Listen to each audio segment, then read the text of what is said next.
अस्सलाम वालेकुम।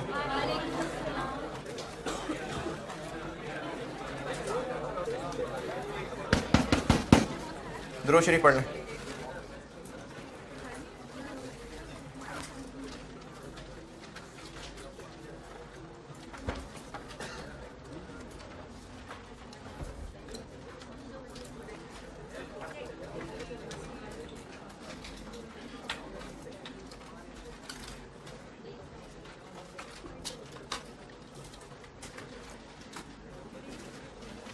एक सवाल था जो आप कल कर रहे थे, फिर मैंने कहा था आप होमवर्क कर लें तसल्ली से। Autumn 16 question number 3। इसमें जो जो मसले मुझे लगता है हो सकता है वो बता देता हूँ, बाकी फिर आपने जो पूछना हो पूछ लीजिएगा। एक तो ये कि टेबल के नीचे लिखा हुआ है in process 2 material is added at start of process, यानी stage of new material addition 0%, बिल्कुल शुरू में। इसलिए ईपी बनाते हुए ओपनिंग वर्क इन प्रोसेस के यूनिट्स इस कॉलम में नहीं लिखे। क्यों नहीं लिखे? क्योंकि पिछले महीने में ही इनमें ये मटेरियल डल गया था, इसलिए इस महीने में ओपनिंग के यूनिट्स नहीं लिखे न्यू मटेरियल कॉलम में। और दूसरी चीज़ जो मैंने फार्मूला तो चलो बता ही देना है, लेकिन आपकी अकल पे छोड़ी थी कि अब एक्सपेक्टेड यूनिट्स आप ऐसे निकालेंगे। पहले मैंने एक दफ़ा एक्सपेक्टेड यूनिट्स का फार्मूला बना के दिया था। अब प्रोसेस 2 के लिए और केस 2 के लिए फार्मूले की शक्ल बदल रहा हूँ। एक्सपेक्टेड यूनिट्स हम पहले निकाला करते हैं कि ओपनिंग लिखें अगर इस महीने इंस्पेक्ट हुए हैं, और क्लोजिंग माइनस करें अगर इस महीने इंस्पेक्ट नहीं हुए, और इनपुट लिखने ही लिखने। लेकिन अब बात इस तरह से बदल रही है कि इनपुट लिखने ही लिखने नहीं, ट्रांसफर इन लिखना ही लिखना है।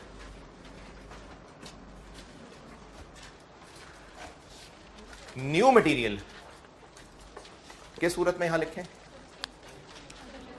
अगर इंस्पेक्शन से पहले न्यू मटेरियल ऐड होता है तो देखें, ऐसा हो सकता है कि नया मटेरियल चूंकि महंगा हो सकता है मैनेजमेंट ये डिसाइड करे, बल्कि प्रोसेस की नेचर ऐसी हो कि इससे पहले पहले जो ख़राब होने थे वो हो गए, तो ख़राब वालों को निकाल लें, उसके बाद फिर नया मटेरियल डालें। यानी नया मटेरियल कब ऐड हो रहा होगा? फिर इंस्पेक्शन के बाद। तो फिर उस सूरत में न्यू मटेरियल के यूनिट्स यहाँ आएंगे नहीं। तो इसलिए अब अगर प्रोसेस 2 का सवाल हुआ जिसमें नया मटेरियल भी आ रहा हुआ, तो एक्सपेक्टेड यूनिट्स का फार्मूला बदल रहा हूँ। ट्रांसफर इन तो लिखने ही लिखने, न्यू मटेरियल के यूनिट्स उस सूरत में लिखने हैं only if new material is added before inspection, तो यहां लिखने। अगर सवाल में या तो वैसे कह दिया कि न्यू मटेरियल इंस्पेक्शन के बाद ऐड होता है, तो फिर यहां एक्सपेक्टेड यूनिट्स में इसके यूनिट्स नहीं आएंगे। या ये चीज आप पहचान रहे हो इस तरह से कि new material is added when process is 75% complete और इंस्पेक्शन स्टेज 60% है।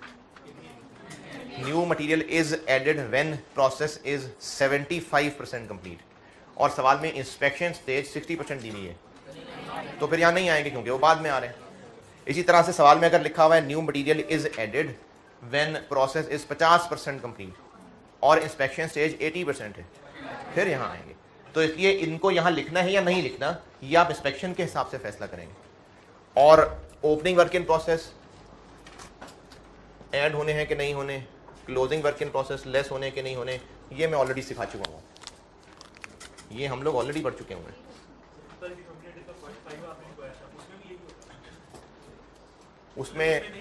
उसमें लॉसेस बिफोर न्यू मटेरियल था ना, हाँ, तो उसमें फिर ये नहीं आ रहा होगा। वो जो वहां इनपुट लिखते थे उसकी जगह ट्रांसफर इन आ गया। ये वैसे ही है जैसे पहले सिखाया था, ये वैसे ही जैसे पहले सीखा था।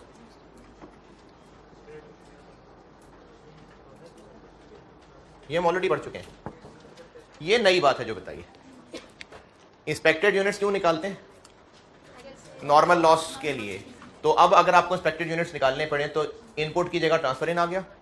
ओपनिंग क्लोजिंग जैसे पहले सीखा था ये वही है, बस सिर्फ ये एक नई चीज मैंने ऐड की है। तो अगर इसको इस सवाल के हवाले से देखें,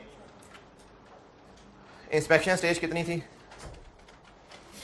80%, 80% तो इंस्पेक्टेड यूनिट्स के लिए ट्रांसफर इन होंगे। ओपनिंग वर्क इन प्रोसेस पिछले महीने इंस्पेक्ट हो गया था कि इस महीने हुआ? Opening work in process 85% complete है, इंस्पेक्शन 80% पे होती है, तो ये पहले हो गया था इंस्पेक्ट, इसलिए नहीं लिखना। क्लोजिंग 60% है, ये इंस्पेक्ट नहीं हुआ इसलिए लेस होगा।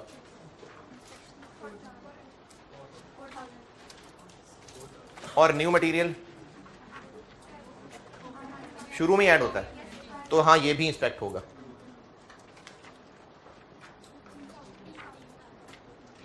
ये होंगे इंस्पेक्टेड यूनिट्स 40 और 10% इनका 40 यूनिट, ये नॉर्मल लॉस।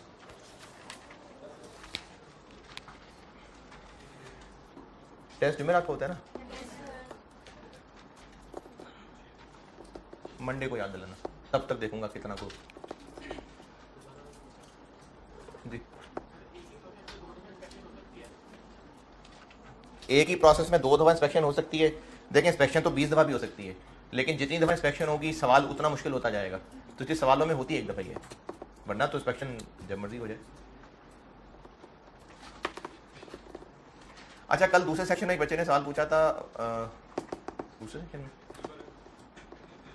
मुझे पता है गुलबर्ग में है, लेकिन हाँ शायद उसी में, मुझे नहीं लगता, आप में से किसी ने पूछा था। अच्छा सवाल था, आपको बता देता हूँ। सवाल ये था कि क्या पता कि प्रोसेस 1 में ही 2 तरह के मटेरियल डलते हों। हो सकता है प्रोसेस 1 ही ऐसा हो, ये हुआ नहीं अब तक टेस्ट, लेकिन बच्चे का सवाल था, मुझे अच्छा लगा, मैंने कहा आपसे शेयर कर लूँ। हो सकता है प्रोसेस 1 में ही 2 तरह के मटेरियल डलते हों, मटेरियल ए मटेरियल बी, हो सकता है ऐसा। तो फिर ये जो अब हम यहाँ पढ़ रहे हैं ना, एक P1 वाला कॉलम, न्यू मटेरियल वाला अलहदा कॉलम, तो फिर वहाँ प्रोसेस 1 में भी मटेरियल ए का अलहदा कॉलम, मटेरियल बी का अलहदा कॉलम, यानी ये सारी गाइडेंस फिर वहाँ प्रोसेस 1 में भी टेस्ट हो सकती है। प्रोसेस 1 में ऐसा हो सकता है कि मटेरियल ए मटेरियल बी डलते हों, तो जो अभी सब गाइडेंस बता रहा हूँ, यहाँ भी तो 2 तरह की चीज़ें पढ़ रहे हैं ना, एक वो हैं जो प्रोसेस 1 से आए हैं और एक हैं जो नए हैं, तो 2 तरह की मटेरियल हो गए ना, तो ये चीज़ प्रोसेस 1 में हो सकती है टेस्ट। तो यही जो गाइडेंस यहाँ बता रहा हूँ कि P1 का अलहदा कॉलम, न्यू मटेरियल का अलहदा कॉलम, तो वो फिर प्रोसेस 1 में भी हो सकता है टेस्ट, फिर यही सारी मेहनत उसमें भी लग जाएगी। ये 2 पॉइंट मुझे इस सवाल में लगे बताने वाले, वो मैंने बता दिए। आपने इसमें जो पूछना है पूछें, है ठीक है जी, कुछ नहीं पूछना, ये 12 नोट कर लें जरूर, ये फॉर्मेट सिखा दिया आपको।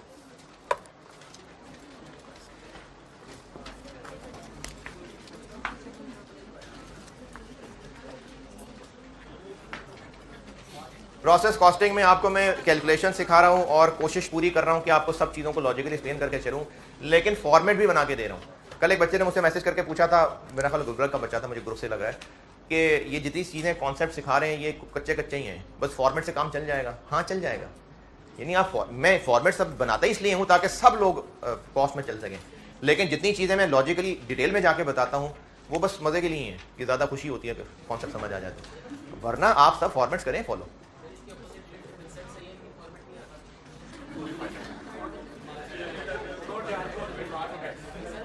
इसका तो इलाज नहीं मुमकिन है यार, ये तो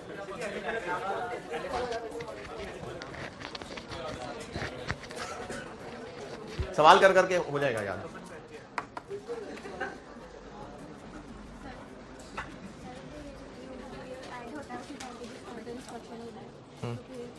अगर नहीं मटेरियल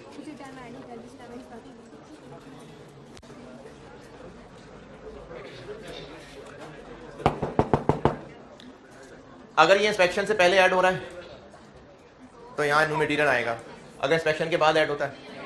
अच्छा, अगर सवाल में ऐसे लिखा हुआ है कि इंस्पेक्शन स्टेज भी 40% है और न्यू मटेरियल भी 40% पे ऐड होता है, तो फिर सवाल वाला ना बताएगा तफसील, फिर सवाल वाला तफसील बताएगा कि पहले क्या होता है। और अगर नहीं बता रहा तफसील तो ज़्यादा लॉजिकल बात क्या लगती है कि पहले लॉसेस चेक करके जगह साफ करके फिर नया मटेरियल डालें, या मटेरियल डालते ही कहें ओ ये क्या हो तो ज़ाया हो गए। हाँ जी, पहले हम लोग लॉसेस इंस्पेक्ट कर लें, लाशें निकाल लें, उसके बाद नया मटेरियल डाल दें। तो इसलिए अगर इंस्पेक्शन स्टेज और नया मटेरियल ये दोनों एक साथ ही दिए हुए हैं तो पहले इंस्पेक्शन होगी, उसके बाद न्यू मटेरियल डालेंगे, यानी नहीं आएगा। कल मैंने एक चीज़ आपको समझाने की कोशिश की थी और 2-4-10 लोगों को भी समझ आ गया तो बहुत है।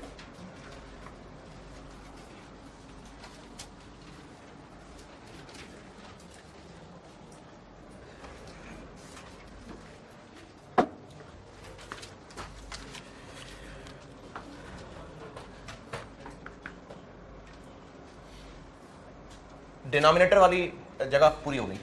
डिनोमिनेटर की जो बातें बता रहा था वो मैंने मुकम्मल कर दी। और पॉइंट नंबर 5 में, यानी जब लॉसेस हो रहे हैं नए मटेरियल से पहले, तो एबनॉर्मल लॉस या एबनॉर्मल गेन की लाइन के सामने ना ही P1 कॉलम में यूनिट्स लिखने हैं और ना ही न्यू मटेरियल में। और इसकी वजह कल को 10-15 मिनट लगा के समझाई।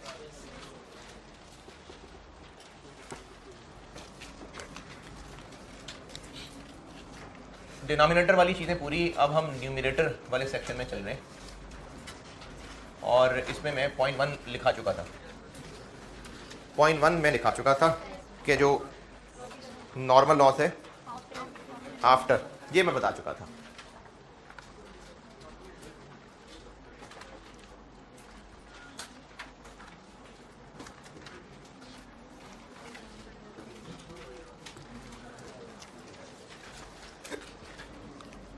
पॉइंट 2,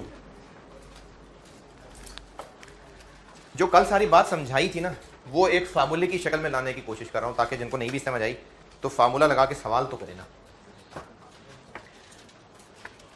ये जितने फार्मूले, जितने फॉर्मेट में कराता हूं बेटा, इसलिए करता हूं ताकि सवाल आप स्ट्रक्चर तरीके से कर लें। तो आप जो बिल्कुल भी समझने की कोशिश नहीं कर रहे होते, कम से कम फॉर्मेट लगा के सवाल करें। और जिनको सब समझ आ रहा होता है वो सवाल सॉल्व फॉर्मेट के जरिए किया करें, लेकिन बार बार कॉन्सेप्ट जरूर रिकॉल करते रहा करें। हिला ना करें, ज़्यादा नहीं होंगे मिक्स।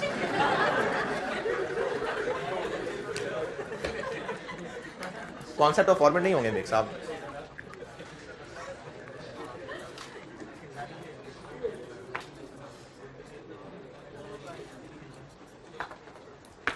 बार बार दोहराते रहेंगे ना तो फिर कॉन्सेप्ट हो जाएंगे पक्के, और सवाल कर करके फॉर्मेट्स भी पक्के हो जाएंगे और बार बार दोहराने से कॉन्सेप्ट भी बार बार पक्के हो जाएंगे। अच्छा, पॉइंट नंबर 2 में अब ये बात कर रहा हूं कि if losses occur before new material addition,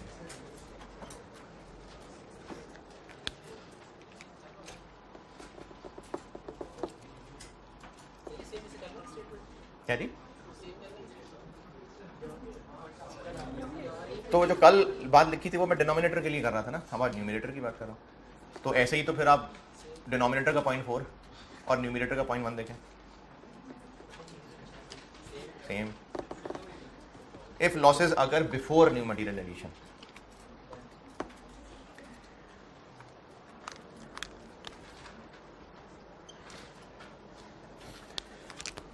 अच्छा इसका जो अब एक फार्मूला बनाने लगा हूं ना, नॉर्मल लॉस के होने से वो और मुश्किल हो जाएगा, इसलिए सिर्फ इस वजह से उस फार्मूले को मैं 200 में तोड़ रहा हूं, वरना नॉर्मल लॉस तो होता ही है सवाल में।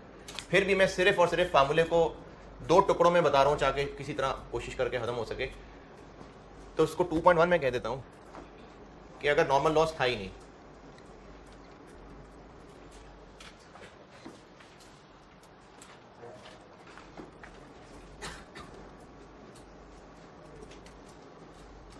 ऐसा होता नहीं है वैसे, लेकिन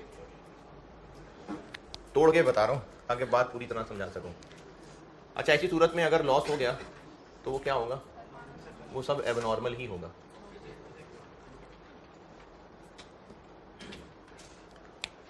एबनॉर्मल गेन हो सकता है हालात में,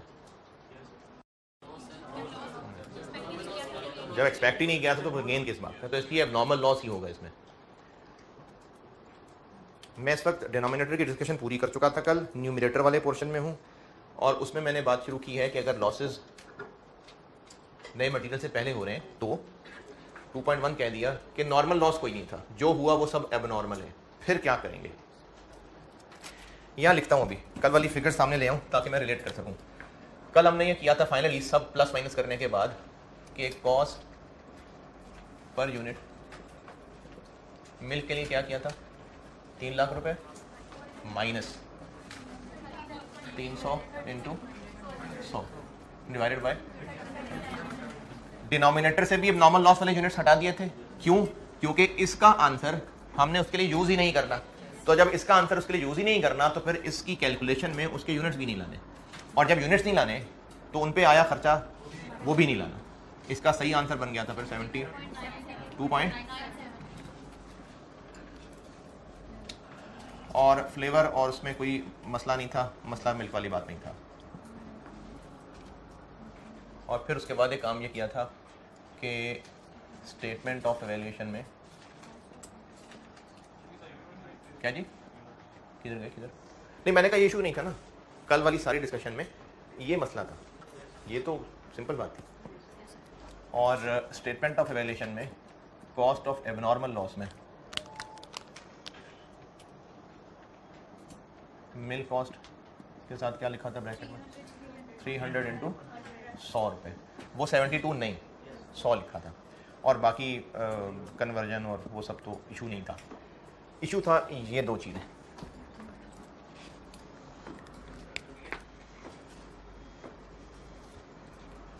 ये सब कॉन्सेप्ट समझाया था। अब जिनको कॉन्सेप्ट नहीं भी समझ आया तो उनके लिए सवाल का हल तो करके देना है। तो मैं आपको एक अंग्रेजी लिख के फार्मूला बना के चीज़ ये निकालने लगा हूँ कि जिससे आप पर यूनिट कॉस्ट की वर्किंग में सब लोग यहाँ पर 2,70,000 लिख पाएँ।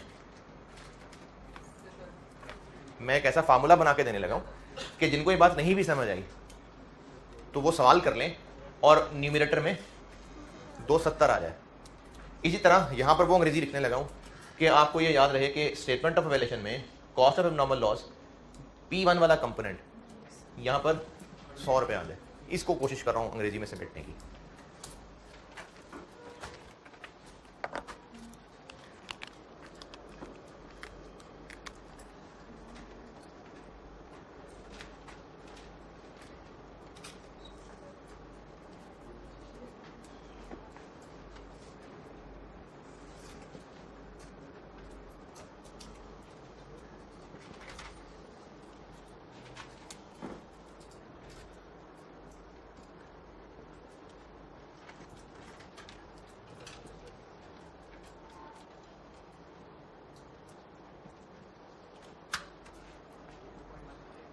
हाँ जी, ये 2.1 लिख रहा हूँ सारा।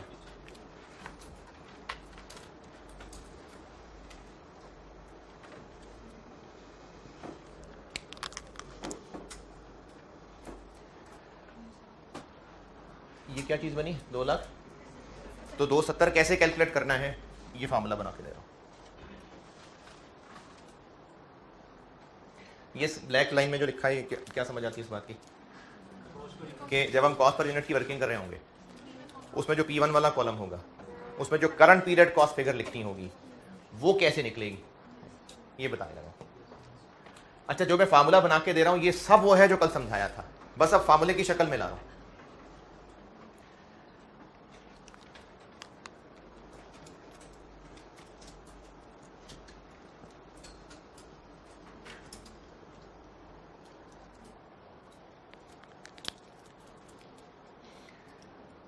कल वाली मिसाल से रिलेट करूं तो ये क्या है, कल वाली मिसाल से रिलेट करूं तो ये क्या है, 3,000 किलो दूध, 3,000 किलो दूध माइनस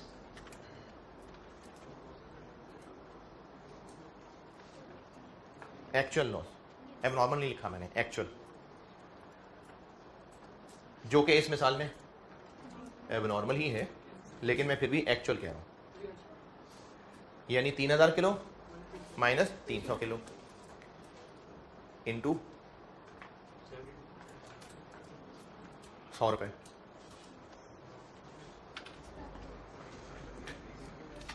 3,000 किलो माइनस 300 किलो कितने हो गए 2700 किलो इंटू 100 रुपये, ये 270 बन गया।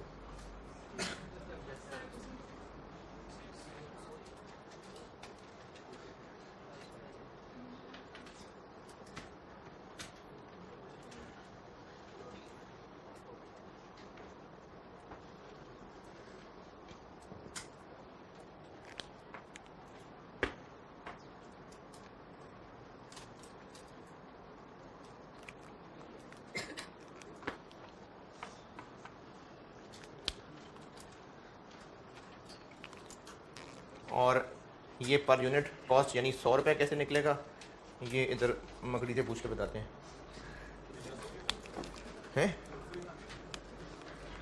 ये होगा, ये 100 रुपये कैसे निकला, total cost of units transferred इन, यानी 3 लाख रुपए डिवाइडेड बाय ये यूनिट्स ट्रांसफर्ड इन।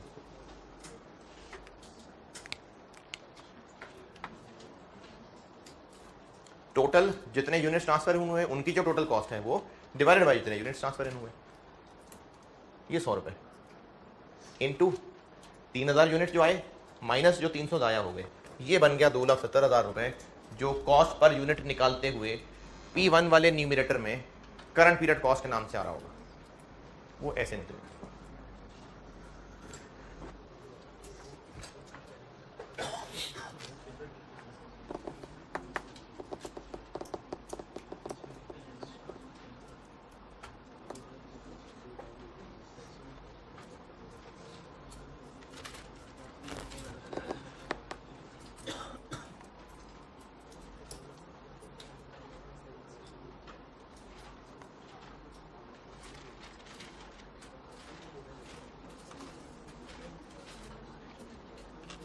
कल एक्स्ट्रा क्लास है आपकी, याद होगा, सैटरडे एक्स्ट्रा क्लास है कल आप।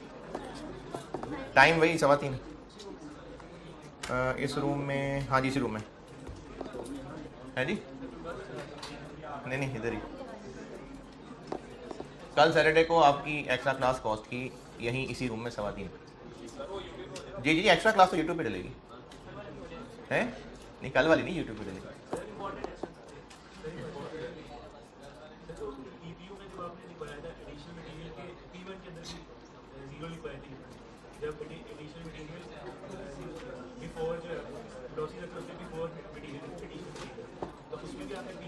किसके यूनिट्स, किस लाइन के यूनिट्स, अरे किस लाइन के यूनिट्स, हाँ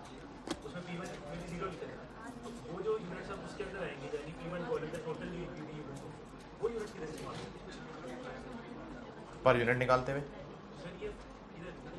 अभी सवाल करता हूँ ना, अभी फार्मूले की शक्ल बना रहा हूँ, अभी सवाल पूरा सामने आ जाए ना, फिर फिगर्स आएंगे, फिर पूछिएगा। ये नोटेड, तो मैं आगे चलूँ। ये जो यहाँ लिख रहा हूँ इसका एक सवाल की शक्ल पूरी बना देता हूँ, बोर्ड पे कर देता हूँ और एक सवाल होमवर्क दे दूंगा, तो फिर सामने पिक्चर आ जाएगी पूरी। अच्छा ये वाली बात मैंने कही है इस 270 को डिफाइन करने के लिए। अब इस 100 को यहाँ लिखना है, इसके लिए अंग्रेजी लिखता हूँ, यहीं से मैं आगे चल रहा हूँ, इधर से ही।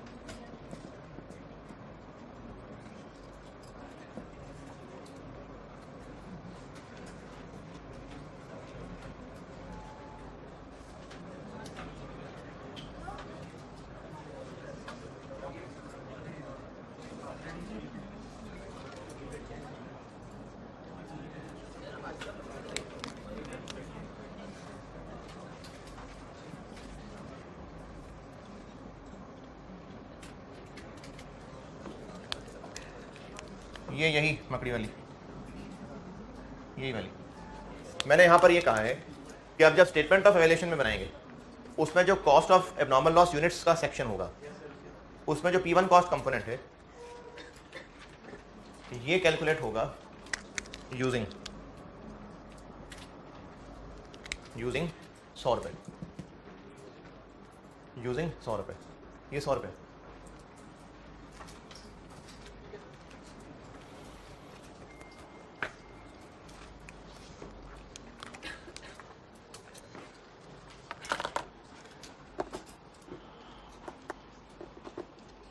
चलें यहाँ तक के मेहनत का एक सवाल लिखें।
ये नोटेड?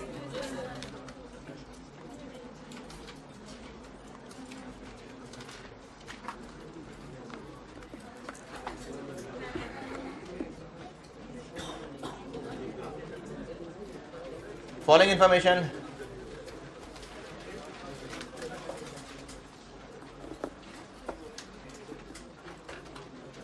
सवाल लिखवा रहा हूँ यहाँ तक की मिनट का। फॉलोइंग इन्फॉर्मेशन आगे आप समझदार हैं खुद ही। Following information relates to process 2 for the month of may.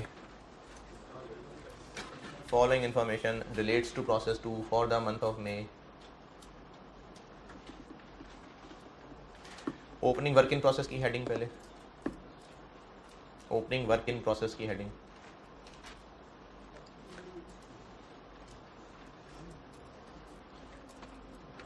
Four 4000 kg, 4000 kg ये यूनिट्स हो गए। अच्छा, ये ऑनलाइन में किसी बच्चे ने पूछा था, मैंने पहले भी बताया था कि केजी, लीटर ये वर्ड्स भी हो सकते हैं और जनरल यूनिट, ये सब यूनिट्स ही है ना। मतलब ये इनकी मेजरमेंट का यूनिट है केजी, मकसद तो क्वांटिटी को बताना है। तो ये केजीज में भी हो सकते हैं, यूनिट वर्ड यूनिट भी लिखा हो सकता है। न्यूमरेटर में मैंने AP 2.1 की है, पूरा पेज छोड़ा था ना, पूरा पेज तो नहीं भरा अभी। मैंने न्यूमरेटर में इतना ही 2.2 और लिखवाना है। न्यूमरेटर में जगह रहती है अभी।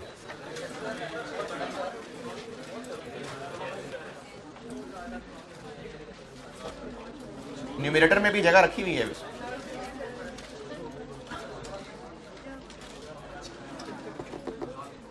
क्या कहां तक लिखा भाई?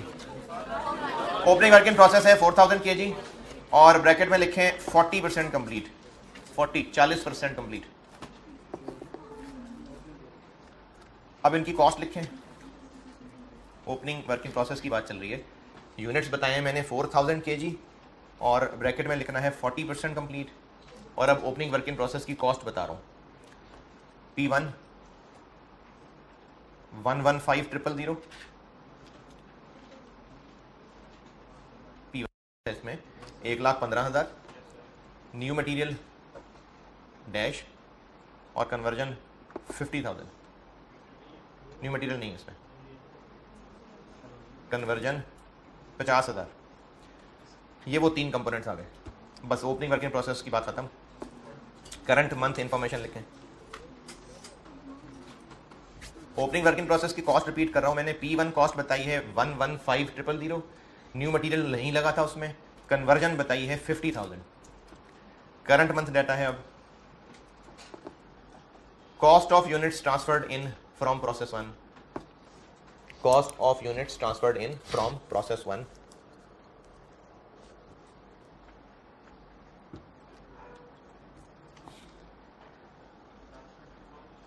फ्रॉम प्रोसेस 1 18 लाख 18,000,000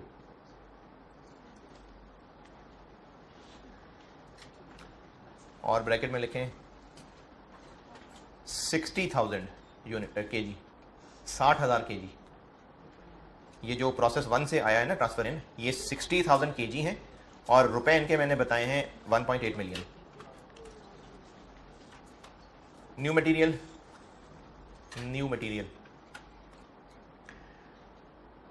1125,000, 11,25,000, 1125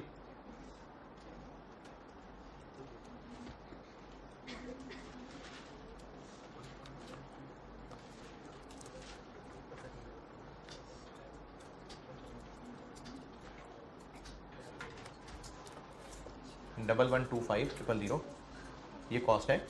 और ब्रैकेट में इसके लिखे हैं यूनिट्स 35,000 kg, ये 35,000 kg है, 35,000 kg।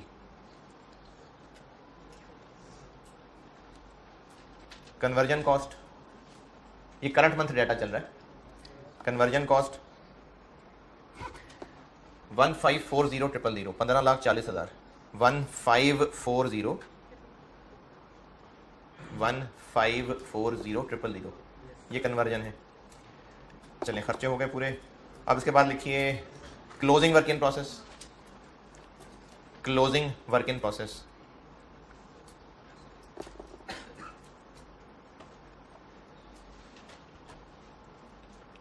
Closing work in process है 3000 किलो, 3000 kg,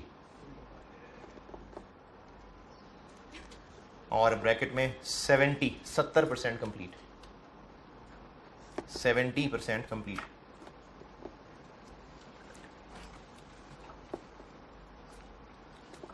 फिर लिखिए actual loss, actual loss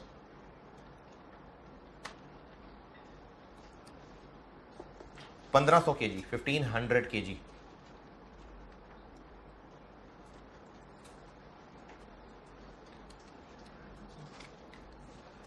No losses were expected. No losses were expected.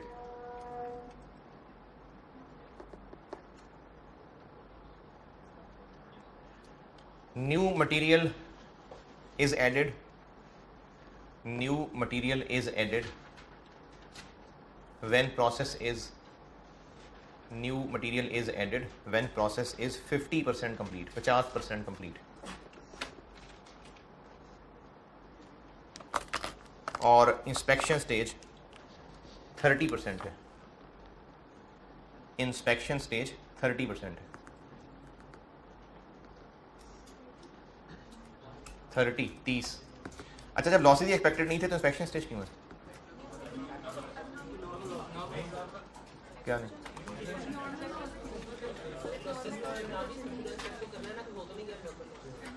अगर मुझे उम्मीद है, या मुझे क्या वैसी उम्मीद हो कि सारे स्टूडेंट पास हो जाएंगे तो क्या पेपर ही नहीं होंगे? क्या पेपर तो होंगे ना। अगर उम्मीद भी है कि सारे पास हो जाएंगे फिर भी पेपर तो होने, तो इंस्पेक्शन होती है, लेकिन उम्मीद होती है कि ज़ाया कोई नहीं हुआ होगा। और इस सवाल में ये बताई क्यों है स्टेज एबनॉर्मल लॉस की स्टेज ऑफ कंप्लीशन के लिए भी। चलें, बस ये मुझसे रिकॉर्ड है क्योंकि बात पूरी करनी है, तो मैं ही कर रहा हूँ बोर्ड पे। 5 से कर लें, वेटेड एवरेज से कर लें, मैं ही कर रहा हूँ बोर्ड पे। 5 से कर लें, चलें 5 से, ठीक है। मैं 5 से कर रहा हूँ, आप में से जो एक्स्ट्रा करना चाहे वो फिर अलग से खुद ही वेटेड एवरेज से कर लेना। स्क्रैप वैल्यू क्या करनी है? स्क्रैप वैल्यू तो बताई नहीं, नॉर्मल लॉस नहीं है तो स्क्रैप वैल्यू का कोई काम भी नहीं है। ये मैं 5 से कर रहा हूँ, मैं कर रहा हूँ, और ये मैं नहीं मिटा रहा, इसलिए मैं यही लिखा करूंगा और मिटा के अगली वर्किंग किया करूंगा। 5 से कर रहा हूं मैं।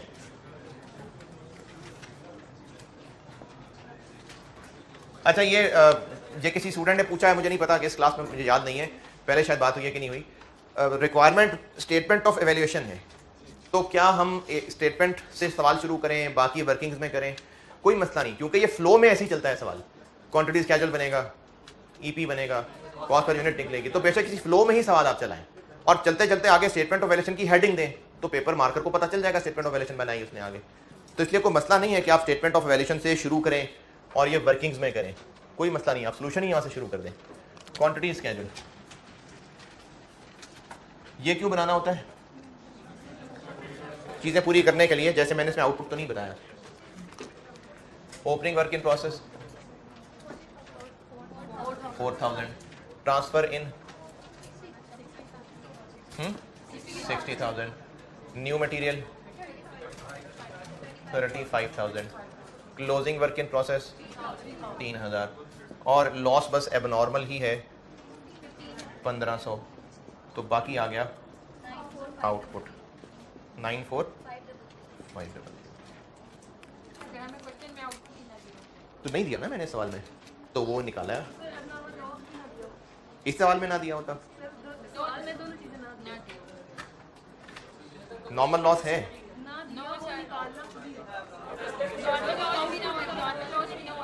किस सवाल में? टेस्ट वाले सवाल में। अच्छा, वो तो फिर आपने करना था, वो तो अब वो मैंने एक मिसिंग फिगर वाला सवाल बनाया हुआ था है? सबसे पहले करना का मतलब सही करना तो नहीं है। नहीं, सवाल तो सही था यार, वो मैंने रिवर्स वर्किंग वाला एक सवाल बनाया हुआ था।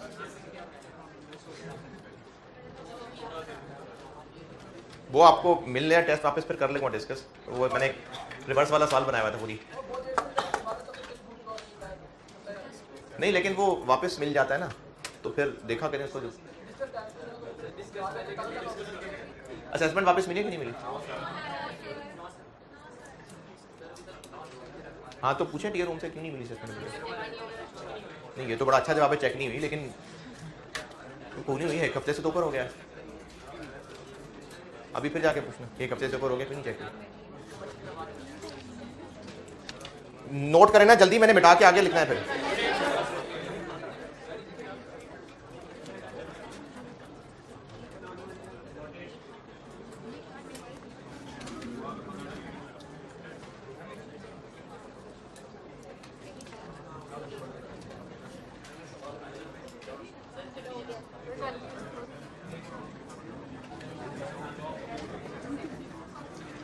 अब क्वांटिटी स्केड्यूल से आगे एपी।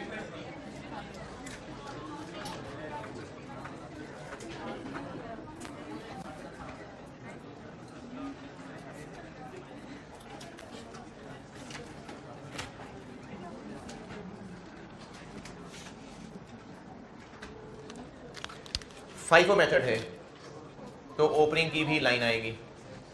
कितने यूनिट्स हैं? 4000। इनको P1 में नहीं लिखना होता। न्यू मटेरियल इन पे अब लगा है या पिछले महीने लग गया था?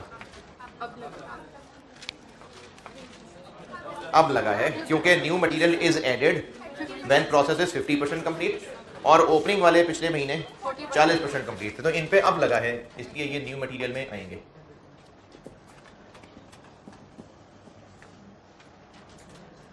पिछले महीने ये 40% कंप्लीट थे, तो बाकी 60 फिर अब हो जाएंगे।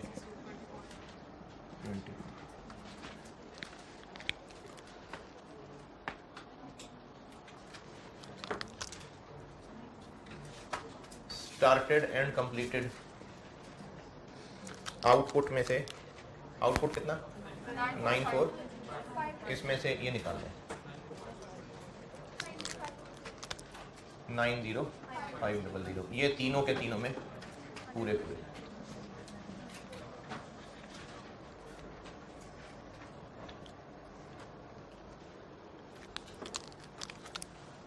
Closing work in process P1 में पूरे हैं कितने? P1 में पूरे। न्यू मटेरियल इन पे लग चुका है कि नहीं लगा? क्लोजिंग वर्क इन प्रोसेस कितने % कंप्लीट है? हाँ, तो न्यू मटेरियल इस पे लग चुका हुआ है, और कन्वर्जन इन पे हो चुकी है 70, बस 70।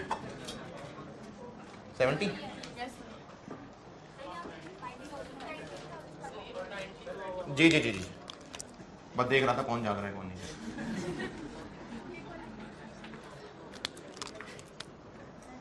3000, 3000 और 2100।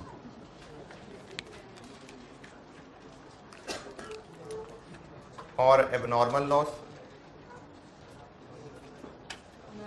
1500। अच्छा, अब ये लॉसेस बिफोर न्यू मटेरियल था कि आफ्टर न्यू मटेरियल? इस सवाल में बिफोर, क्योंकि इंस्पेक्शन स्टेज है 30% और न्यू मटेरियल 50% पे जाके आ रहा है, तो ये बिफोर न्यू मटेरियल, तो इसलिए इसमें P1 कॉलम में नहीं लिखना। एबनॉर्मल लॉस P1 वाले कॉलम में भी नहीं लिखना, यही जो भी आखिरी चीज पड़ी है। न्यू मटेरियल वाले में भी नहीं लिखना, बस कन्वर्जन में कितना? 30%। यही जो भी आखिरी चीज सीखी है उसी का सवाल करा रहा हूं, तो इसको P1 वाले कॉलम में भी नहीं लिखना, न्यू मटेरियल में भी नहीं लिखना। कितना? 450।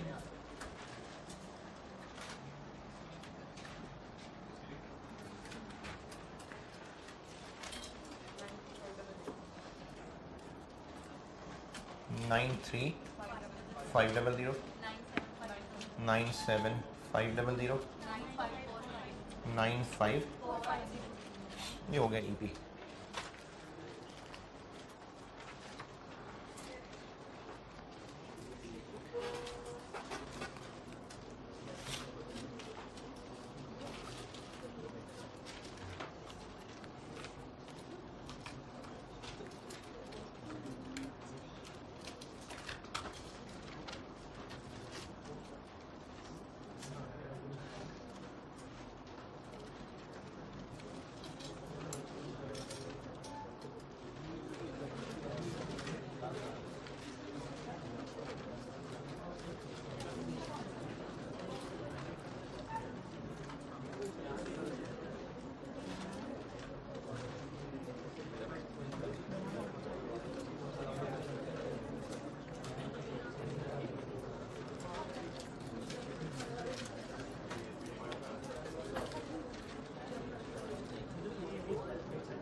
एबनॉर्मल लॉस इन दोनों में नहीं आना।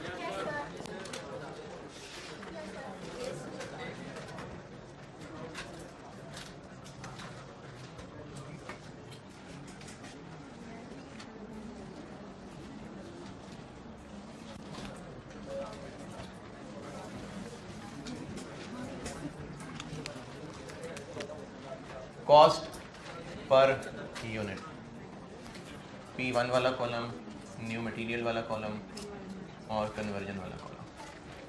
फाइफो मेथड है, इसलिए बस सिर्फ करंट पीरियड। यहाँ क्या लिखूँ?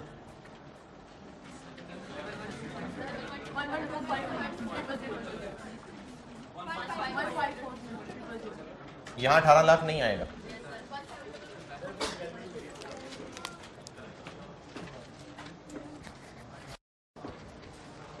यहाँ वाली फिगर कैसे निकलेगी?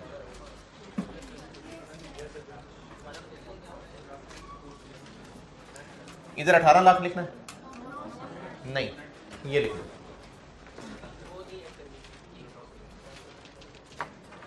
यहाँ पर लिखेंगे हम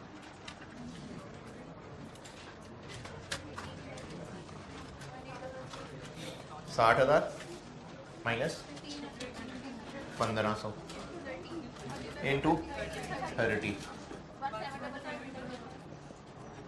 अच्छा, ये 30 कहाँ से आया?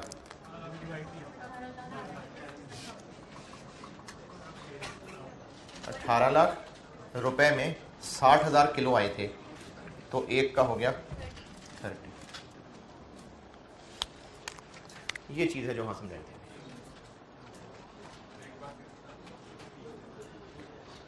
जितने यूनिट ट्रांसफर इन हुए 60,000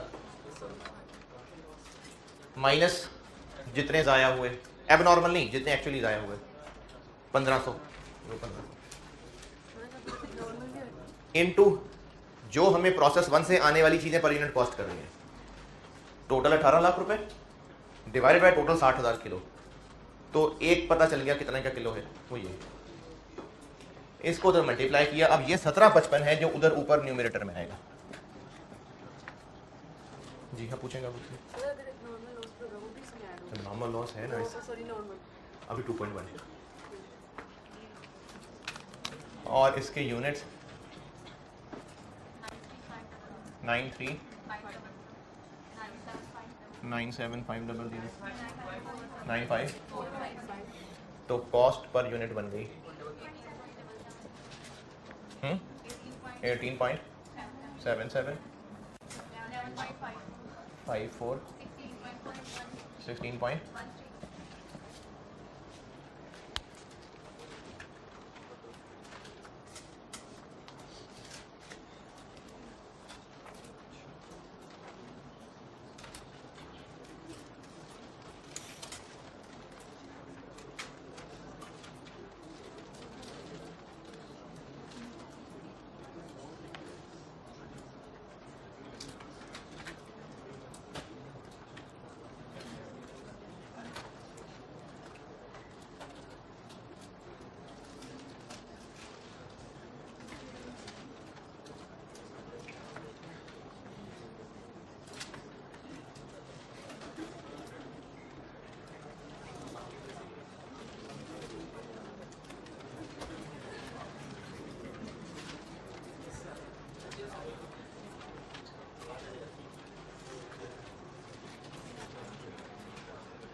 ये फिगर ये और ये फिगर ये।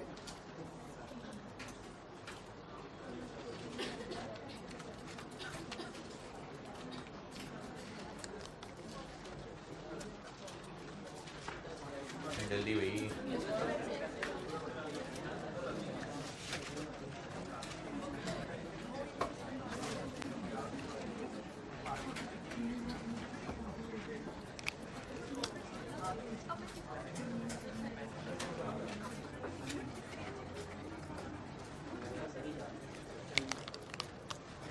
Cost of completed unit.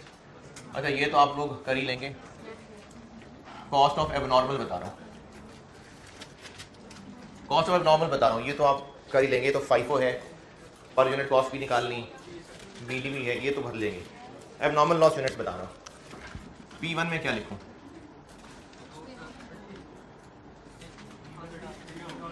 Zero.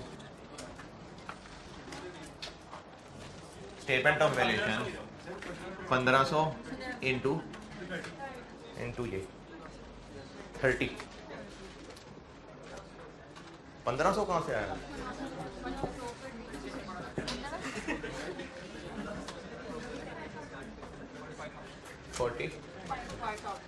New material इसमें लगा ही नहीं है, और कन्वर्जन 450 इंटू 15.13।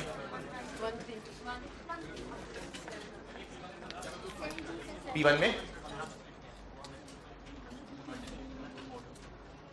हमने उस ईपी में नहीं लिखे, क्योंकि हमने इन 1500 को सारी कहानी से अलग करके रखा हुआ है तो सही ना 1500 यूनिट्स इसके ईपी में नहीं लिखे थे, क्योंकि ईपी की कैलकुलेशन इसके लिए यूज ही नहीं करनी थी, लेकिन है तो 1500 ही ना, और इन पे वही 30 रुपए ही लगेगा। अदरवाइज कॉस्ट पर यूनिट में P1 वाले का आंसर क्या निकला हुआ था? Opening, work in process, BD 115 एक है और 50 एक है। न्यू मटेरियल 4000 इंटू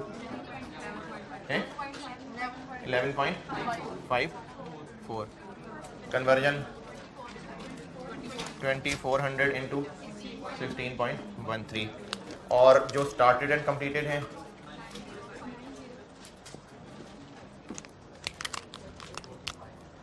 $90 इंटू वो तीनों पर यूनिट 18.77 प्लस 11.54 प्लस। तो ये जो P1 वाली कॉस्ट है ये हमने यहां यूज नहीं की, तो इस चीज को मैंने ये लिखा था।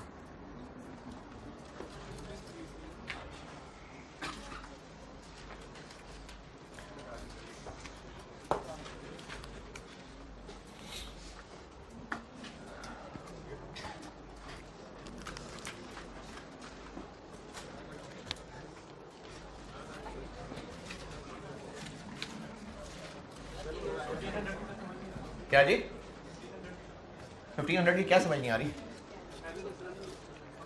पहले कब? तो पहले ये चीज नहीं थी ना यार। ये वो है जो कल मैंने आपको सारा एंड पे चीज समझाई थी कि जो 400 किलो जो 300 किलो जाया हुआ है वो सारा दूध ही है।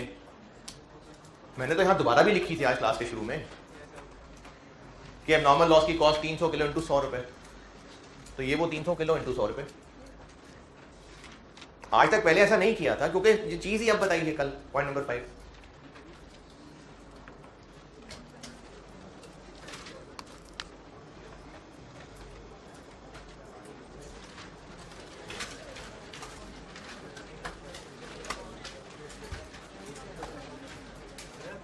जी जी क्या जी?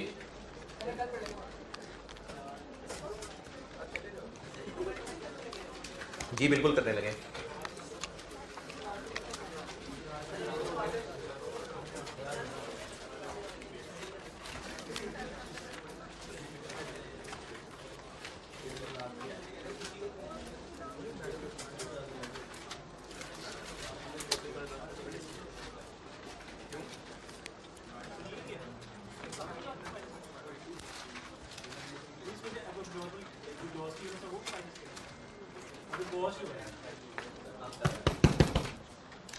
क्या हुआ?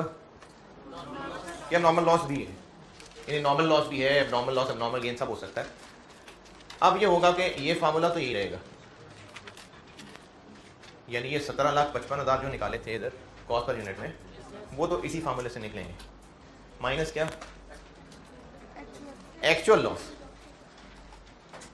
एक्चुअल लॉस ही है, मैंने इस फार्मूले में चेंज नहीं की है कोई, अब भी यही फार्मूला है। जो आपको कल तक कॉन्सेप्ट समझाया ना, जिसको समझ आ गया बहुत अच्छी बात है, मैंने उसी को फार्मूले में बदला है। अब उसको और कॉम्प्लिकेट कर दिया फार्मूले को, क्योंकि नॉर्मल लॉस भी आ गया। ये सब है वही कॉन्सेप्ट जो कल आखिर में समझाया था, ये उसी को फार्मूले में ट्रांसलेट किया मैंने। ये चीज ऐसे ही निकलेगी, लेकिन अब ये फिगर ऐसे निकलेगी।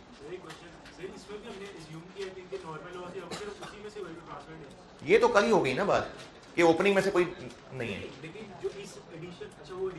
वो तो पहले ही देखो ना। जी जी, एक्चुअल जो एक्चुअल लॉस हुआ है, नॉर्मल एबनॉर्मल सब।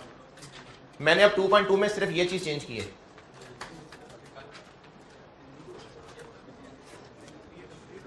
जी। 2.2 में मैंने यही सब सेम रखा है, सिर्फ ये चीज चेंज की है मैंने, और ये बात भी बिल्कुल सेम ही रखी है। क्या प्लस का किया मैंने? हाँ, ये फार्मूला उस सारी कहानी का बनाया है, जो सारी कहानी समझाई थी ना। नॉर्मल लॉस इसलिए माइनस कर दिया कि जैसे हम समझेंगे नॉर्मल लॉस आए ही नहीं, उनका वजन भी बाकियों ने उठा लिया। तो यही करते हैं हम, पहले भी नॉर्मल लॉस के साथ यही सलूक हो रहा होता है। आदो के इस तरह से नहीं लिख रहे होते, लेकिन पहले भी नॉर्मल लॉस के साथ यही सलूक हो रहा होता है कि उनका वजन बाकी उठा लेते हैं। तो ये जो 60,000 ट्रांसफर इन हुए हैं, अगर इनमें से कोई नॉर्मल लॉस भी हो गए तो हमने इनको निकाल के बाकियों पे वजन डाल दिया उसका। 2.2 ये और ये है, ये अब वो जो जगह छोड़ी थी सारी पूरी हो गई। और होमवर्क का क्वेश्चन ये है,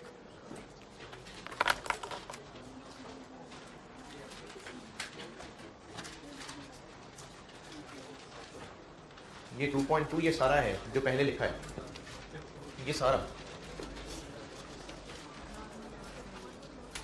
सारा है 2.2 में। सिर्फ ये चीज अमेंड की है मैंने, बाकी सब है।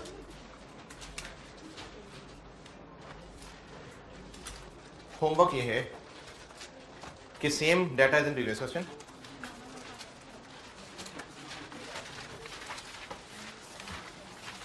इसका होमवर्क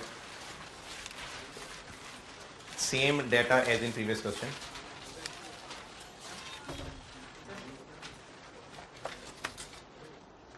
लिख भी रहा है कोई?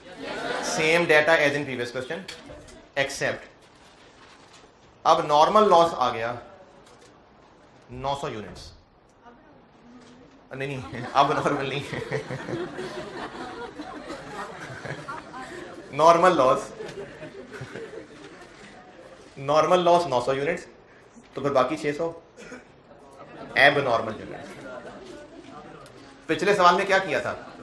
1500 के 1500 क्या थे? एब नॉर्मल थे। अब मैं चेंज कर रहा हूं कि उसमें से 900 नॉर्मल है और 600 एब नॉर्मल है, और स्क्रैप वैल्यू 10 रुपए पर केजी है। मैंने अब सवाल में चेंज सिर्फ इतना किया है कि पहले जो 1500 लॉस था, तो उसमें से कह रहा हूं कि 900 नॉर्मल और 600 एब नॉर्मल, और स्क्रैप वैल्यू मैंने 10 रुपए पर केजी बताई। ये सवाल करके लगे। ठीक है, अल्लाह हाफिज।